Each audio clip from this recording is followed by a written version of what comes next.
É terrível pensar que sacrifiquei tudo de mim para levar adequadamente a termo tarefas que eles consideram óbvias, naturais. Como eu falo muito lá no Instagram, se você tá chegando por aqui agora e não tá entendendo nada, calma que eu vou te explicar. Meu nome é Caroline Pozobon, sou psicóloga clínica e no meu perfil uso muita literatura para conversar sobre psicologia, psicologia científica. Tudo que a gente conversa aqui não é na base do charlatanismo, não é na base das vozes da minha cabeça, não é na base da pseudociência. É só um jeito de usar a literatura para tornar ela mais linda do que ela já é e tornar a psicologia científica um pouco mais acessível, para que a gente entenda o que de fato está na prática científica da psicologia através do meu grande amor, que são os livros. A gente precisa conversar sobre Caderno Proibido. Eu sempre tenho que dar uma olhadinha, tá, gente? Se você tá chegando por aqui agora mesmo, além de psicóloga clínica que usa a literatura para conversar sobre psicologia, eu também sou uma pessoa perdida às vezes. Então, por isso que eu recheco as informações para não falar potocas. Voltando, precisamos falar sobre Caderno Proibido da Alba de Céspedes. Eu tenho licença poética porque, não sei se vocês viram, Pozobon, minha família também é italiana. Então eu posso falar com as mãos. Parlare. Enfim, a gente precisa falar sobre esse livro aqui, porque, primeiro, eu vi uma quantidade infinita de avaliações negativas sobre esse livro, tanto na Amazon quanto em outros lugares onde este livro é comercializado. E os comentários são sempre os mesmos. É um livro sem graça, é um livro chato, é um livro parado. E a gente precisa falar sobre ele não só por causa disso, mas por conta de uma situação que ainda é muito comum entre mulheres, mesmo estando em 2025. O livro, de fato, vou tentar não dar grandes spoilers, tá? O livro, de fato, não vai ter um plot twist, não vai ser aquele suspense top one de vendas, sabe? Não, a gente não vai começar a leitura achando que ela vai prender porque a gente quer saber quem matou quem, aonde. Não, tá? Também não vai ter glandes, em homenagem à Turma da Mônica. Também não teremos grandes reviravoltas familiares, segredos descobertos. Não. É um livro muitíssimo fácil de tornar próximo da identificação de mulheres comuns. Eu, você e várias outras. Ai, Carol, eu não sou comum. É um livro muito fácil da gente se identificar. E por que eu tô falando isso e dizendo que as críticas me chamaram a atenção? Porque, de fato, eu entendo na parte da leitura que a gente gosta mais de livros, talvez, que nos prendam, que sejam mais palatáveis, tal qual um bom brigadeiro. Mas me chama também a atenção esses comentários, não só pelo aspecto da leitura, mas talvez por um aspecto de revolta, e aqui estou fazendo uma total inferência. Quando a gente termina a leitura, a gente de fato pode ficar um pouco frustrado. E isso pode refletir não só com a perspectiva que a gente tem do livro, mas com a perspectiva que a gente tem de vida. Como nós, mulheres principalmente, agimos, olhamos e queremos que o mundo funcione, principalmente com outras mulheres ao nosso redor. Para entender tudo isso, vou contar só um pouquinho do livro sem dar spoiler, porque eu detesto estragar experiências de leitura. Neste livro, nós temos a protagonista, que é quem vai escrever o Caderno Proibido, que eu vou chamar de Valéria. Se em italiano a gente pronuncia de uma outra forma, ficarei devendo. A gente vai chamar de Valéria. Valéria, o marido e os dois filhos, Mirella e Ricardo. O marido eu não vou falar o nome porque eu não vou conseguir, porque é um nome que no Brasil seria considerado do sexo feminino. E eu vou achar estranho, porque eu achei estranho o livro inteiro. Então a gente vai chamar de marido. Valéria, marido, filhos, Ricardo e Mirella, tá? A história, a gente precisa saber quem são esses 4 personagens. Quem narra o livro todo é a Valéria, porque o livro é escrito num formato de diário. Então, tudo que a gente vai ler, inclusive, vai estar datado, o dia que ela escreveu neste diário. E só para contar por que chama Caderno Proibido, porque isso a gente já descobre nas primeiras páginas, que são as primeiras páginas que a própria Valéria escreve. Ela sai de casa num domingo de manhã e ela vai comprar cigarros para este marido. Só que na loja que ela vai comprar os cigarros tem um caderno que chama muito a atenção dela. Inclusive tem um problema ali para ela comprar no momento. Ah, só um detalhe importante. O cenário do livro é no pós-guerra, tá? Então é uma Itália se reconstruindo no pós-guerra. A Valéria então voltando, vai até essa loja, tem uma dificuldade ali de comprar o caderno, porque parece que no dia que ela vai comprar tem um imposto diferente, o cara vende meio na ilegalidade.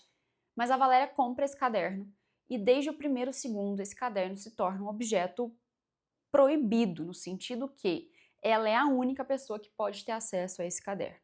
Para ela, se qualquer um da família que mora com ela, marido e 2 filhos, descobrir que ela tem vida própria ou descobrir as palavras que ela escreve, vai ser o fim para ela.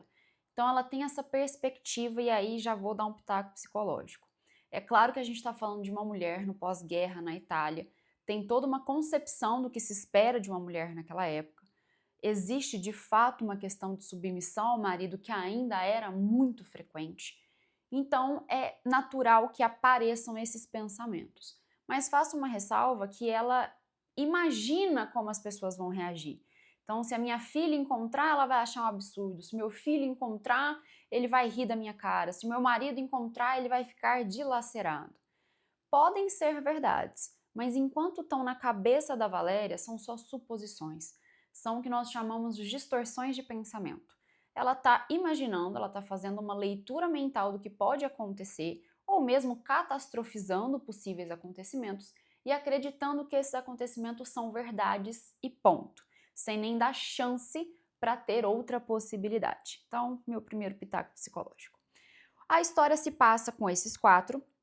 A Valéria compra esse caderno e mantém ele protegido o tempo inteiro. E vai dando uma agonia enquanto a gente vai lendo, porque a hora que ela está escrevendo as últimas linhas do dia, ela fala que ela vai ter que guardar. E aí no dia seguinte, nas primeiras, ela fala que ela teve que enfiar na roupa suja, enfiar em cima de não sei aonde. Então a gente começa a ficar meio agoniado de alguém achar esse bendito desse caderno. A gente também começa a ficar, meu Deus do céu, se alguém encontrar. Boa, esse é um ponto bom. Só que qual que é o grande tchan do livro? A gente tem uma mulher que, de fato, nunca, desde o seu casamento, teve um momento só com ela. Ela teve que trabalhar para ajudar nas finanças da casa. Ela precisava, num dado momento ali, fazer também a parte doméstica. Então, ela cuidava dos 2 filhos, ela cuidava do marido, ela trabalhava fora e ela cuidava da casa toda. Lembrou algum momento? Ela fazia tudo isso. E o trechinho que eu li no comecinho do livro, ela fala justamente isso. No começo do livro ela solta essa. Ela começa a perceber, através da escrita, que ela está há tempos fazendo tudo para todo mundo. Ninguém agradece, ninguém reconhece, ninguém dá um descanso. E na verdade todo mundo entende que o que ela está fazendo nada mais é do que a obrigação dela. Ela começa a entender, através da própria escrita, que ela tem um marido que não necessariamente é o companheiro maravilhoso que ela imagina. Na verdade, ela começa a perceber, quanto mais ela vai escrevendo, que o marido é uma pessoa que realmente não dá a mínima para o que uma mulher pensa, que o marido é uma pessoa que prefere que ela seja submissa, que ela baixe a cabeça, que ela não pense muito. Não é uma pessoa próxima, não é uma pessoa carinhosa. E tem um pontinho no livro, que é uma expressão que o marido usa para chamá-la, que eu não vou contar para vocês, que eu quero que vocês leiam, que eu achei péssimo. Aquilo lá tem várias questões que a gente poderia conversar, mas vocês vão descobrir. Então ela começa a descobrir isso. Ela começa também a descobrir uma coisa que é muito bacana, que é a perspectiva da filha. A filha dá a entender que ela quer ter qualquer vida, menos a vida que a mãe teve. Então ela busca fazer faculdade, ela busca um estágio, ela busca trabalhar, ela tá saindo com um cara que ela não almeja casar, que não é o sonho dela casar, muito pelo contrário. Ela começa a ter ideias que não são muito comuns para a própria Valéria, até porque a Valéria viveu num período onde o óbvio seria: você é uma mulher jovem, você se casa, você cuida da sua casa e a sua vida é essa. E eu não estou dizendo que isso é um problema, porque isso não precisa ser, de forma alguma. Muito pelo contrário. Na verdade, a ideia é que cada uma ou cada um tem o direito de escolher a vida que mais vale a pena viver. Então entendam que isso não é o ponto-chave. São só perspectivas de, putz, eu acho que eu não tive tanta escolha assim. E de fato, no período que a Valéria era jovem, ela não teve. A gente está falando aqui de um período pós-guerra na Itália, né? Vamos combinar. Então ela também descobre que essa filha começa a fazer de tudo para ser diferente da mãe. E é interessante porque em alguns momentos que ela vai conversar com o marido, nossa filha tá saindo até tarde, nossa filha tá fazendo isso, tá fazendo aquilo, o marido solta comentários do estilo: ela está sendo e fazendo como você era e como você fazia. E para ela começa um conflito gigantesco. Mas é inaceitável, eu jamais fiz isso. E aí ela começa a pensar: será que eu realmente fiz isso? Em que momento que eu me perdi? Em que momento que eu abri mão de toda essa liberdade, de toda essa rebeldia? Em que momento eu parei de sonhar? E isso, gente, é muito triste. É claro que eu não quero que ninguém aqui entenda que o processo de escrita necessariamente é um processo de cura. A gente não vai falar sobre isso, até porque a gente não tem evidência de que escrever por escrever trate nenhum diagnóstico de transtorno mental. Mas o ato de escrever sobre a própria vida faz com ela um exercício de... eu ia falar um palavrão. De imensa importância, que é tornar consciente quem ela é e o que ela vive. E talvez resgatar situações que ela viveu, situações que ela vive no presente também, que ela nem se dá conta. Então, de fato, a escrita começa a escancarar para ela que talvez ela não viva a vida que ela gostaria. E o negocinho final, que é a perspectiva que ela começa a ter sobre o filho, é que o filho tem uma postura muito parecida com a desse marido. Mulheres só servem para ficar em casa, mulheres só servem para ser submissas, mulheres precisam aprender a cozinhar, mulheres precisam servir seus maridos. De novo, eu ressalto, se for uma decisão da mulher viver dessa forma, e essa for a forma valiosa, que bom, a gente precisa ter o direito disso, mas não que um terceiro escolha por nós. Essa é a grande sacada do livro, na minha humilde opinião de psicóloga. Por que a gente pode terminar o livro de uma forma tão frustrada? Porque é muito provável, e aí eu quero que a gente saia um pouco do livro, mas é muito provável que você, mulher que está me assistindo, ou já viveu isso, ou já assistiu uma amiga que você ama muito, ou uma mulher querida que você ama muito, passar por uma situação onde a gente que está de fora consegue visualizar que aquela não é a vida onde ela está feliz, que aquela não é a vida onde ela se sente realizada. Pior, que aquela não é a vida onde ela vê sentido, onde ela vê propósito para continuar, onde ela tem razões para acordar todos os dias e seguir mesmo que esteja difícil. Quando a gente tá numa situação dessa, a gente quer agarrar a nossa amiga, chacoalhar ela e falar: sai, mulher, acorda! Isso geralmente não funciona, tá? Como psicóloga, eu falo para vocês que é óbvio que vez ou outra a gente tem vontade de fazer isso com pacientes que a gente visualiza que estão em situações semelhantes. Mas se só sacudir fosse suficiente, a gente não precisaria de ciência. Pois bem, no livro a gente tem essa mesma vontade. A Valéria vai viver uma situação na vida dela, depois que ela já está há bastante tempo escrevendo no diário, onde ela vai ter o poder de decisão, de sair daquela vida que ela está ou de permanecer. E a gente pode se perguntar: meu Deus, mas a escolha não é óbvia? Gente, a vida não é esse preto no branco que a gente tanto acha. Muitas vezes a vida é muito mais complexa do que isso. Envolve outras pessoas, envolve grana, envolve estabilidade, envolve perspectiva de futuro, envolve as crenças centrais que você tem. Se você não está entendendo o que eu estou falando, tem um conteúdo aqui no YouTube onde eu falo sobre crenças. Depende de muita coisa. Não é tão simples assim. Sabe aquela pergunta? Por que ela só não termina? Ai, por que ela não muda? Gente, por que não emagrece? Ai, por que não faz isso? Ô, gente, se fosse simples, alguém já estava vendendo um curso na Hotmart. Não sei se eu podia ter falado isso aqui. Mas alguém já estava vendendo em pílula. Não era nem formato de curso. As coisas não são tão simples. E é óbvio que a hora que a gente está lendo, a gente esquece de tudo isso, inclusive quando a gente é psicóloga, e pensa: Valéria, por favor, escolhe pela sua vida, mulher. Mas talvez ela não escolha. Ou talvez ela não faça a escolha que nós gostaríamos de fazer com o que a gente tem de bagagem hoje.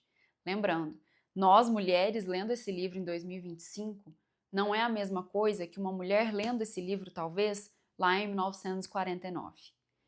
E a Valéria é uma mulher de seu tempo. Na verdade, eu diria que para ela finalizar o livro como ela termina, eu diria isso depois de várias semanas de ter terminado o livro, porque no começo eu só conseguia sentir tristeza e frustração.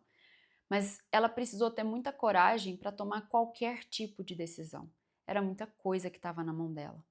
E aí é interessante para a gente deixar uma reflexão final, que é não só para mulheres, mas especialmente para mulheres. Quando a gente olha para outras mulheres e pensa por que ela não faz isso ou por que ela não faz aquilo, eu peço encarecidamente que a gente se lembre que nós, geralmente, temos dias do cão. A gente aguenta outras coisas que, enfim, a gente vive num mundo onde a nossa cobrança continua sendo maior. A gente vive numa realidade onde, por exemplo, a psicologia, que é um curso majoritariamente feito por mulheres, ainda é dominado por homens. Complicado, né? Mas é esse o mundo que a gente vive. Então, quando a gente olha para outra mulher e pensa por que ela não faz diferente ou por que ela é assim, que a gente tem a autocrítica de olhar para a gente e lembrar que em muitos momentos a gente também não consegue tomar as decisões que nós gostaríamos que nós mesmas tomássemos.